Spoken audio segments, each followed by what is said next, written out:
U jednom sam trenutku obrisao i maknuo sva videa s ovog kanala. Već dugo se snimam i promijenio sam se kroz godine i promijenila mi se forma koja mi se sviđa i način na koji se želim izražavati. Videi koji su bili na kanalu nisu više bili prikladni za moj ukus i trenutačni karakter i smjer u kojem se želim kretati. Ali bez obzira na sve to, svi ti videi su bili dio nekakvih mojih avantura i nezaboravnih trenutaka. I mislim da glavni razlog zbog kojeg sam vratio i svježio ovaj YouTube kanal je želja za vođenjem dnevnika. Dnevnika u kojem su uspomene na divne trenutke koje sam proveo. Snimanje videa je moj način pisanja dnevnika.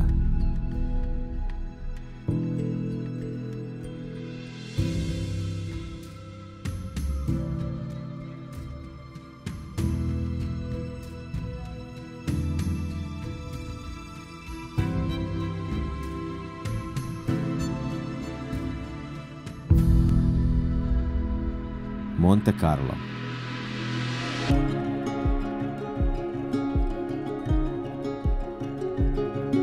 Putovanje u Monte Carlo je bilo definitivno jedno od najluđih trenutaka u mom životu. Pri slijetanju u Nicu vjetar je bio toliko jak da je počeo rušiti avion prema gradu. Pilot je odmah upalio potisnike prema nebu kako bi nas spasio od rušenja. Sva svjetla u avionu su se ugasila, nakon čega su se pojavili svi mogući alarmi i sva upozorenja u avionu. Letjeli smo iznad mora sve dok nam nisu raščistili stazu za prisilno slijetanje. Svakako nezaboravna avantura za moj Jurini prvi let. Nica je predivna. Pogled sa balkona bio je doslovce nestvaran. Kroz cijelu Nicu proteže se ogromna plaža francuske rivijere, uz koju paralelno imate šetnicu, stazu za trčanje i bicikl.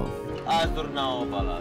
Da, dobro. Sjećam se da sam bio jako impresioniran raskošima hotela Monte Carla, šokantnom činjenicom da se pokraj nas odvijala aukcija nakita vrijedna milijone i bilo mi je suludo da ljudi u ovom gradu imaju toliko novaca da na podu možeš ostaviti video opremu od par tisuća eura bez brige da će ti je itko ukrasti. Ovdje Jure i ja imamo svoj mali roleplay gdje smo se na minutu prepustili svijetu mašte u kojem raspravljamo o osobnom izboru automobila. Kupio danas ovo zato kaj sam skužio da će mi dobro doći za po gradu, znaš. Dobar ti je, dobar. Da, ove mat boje mene ne zanimaju. Čisto bijelo kao moje srce i duša, ja sam bijela ptica. Moj automobil, ako me pitaš, čo? Niš ekipa, vidimo se, moram ići. Samo da ključ nađem i ovo, di sam ga posio tu negdje.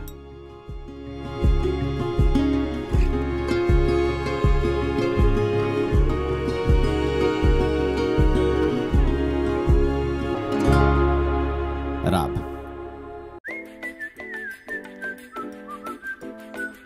Te godine smo Karla i ja dobili poziv da dođemo na Rab i kao band gostujemo na predivnom eventu koji se zovu Kantuni. Kantuni su svakako jedna od najljepših glazbenih događanja uz zagrebačka dvorišta, naravno. To su glazbene svirke koje se održavaju po parkovima, trgovima Raba i predivnim dvorištima koji su na pola metra od mora.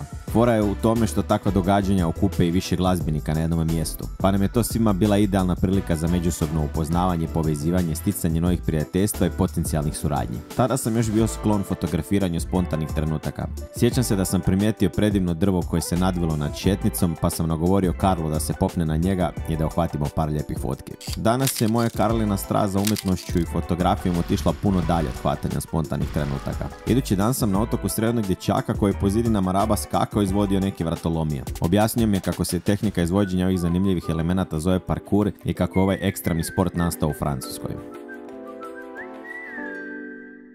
Sarajevo.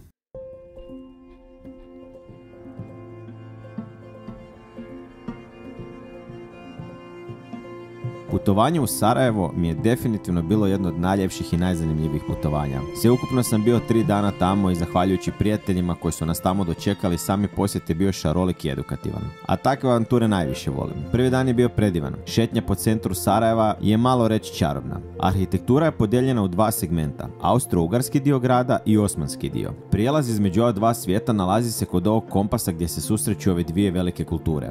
Doslovce je golim okom vidljiva ova ogromna razlika. Kao da jednim korakom prema napred ulazite u posve drugi svijet. Jedan svijet, teleportacija, drugi svijet.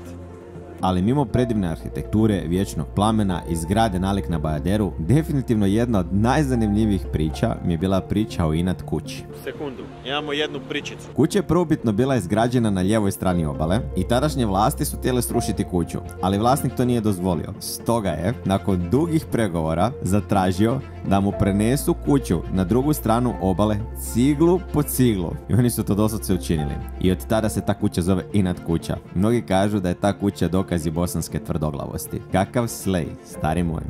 Dok sam šetao po Sarajevu, valjao gluposti i divio se stvarima o kojima ne znam ništa, prijateljica mi ispričala neku priču koju uopće nisam razumio. O nekom satu na tornju koji je navodno jedini u Europi koji pokazuje vrijeme po lunarnom kalendaru. Sat koji ponoć pokazuje točno u momentu zalaska sunca u Sarajevu. Sve mi se čini da ovaj sat baš nešto i nije točan.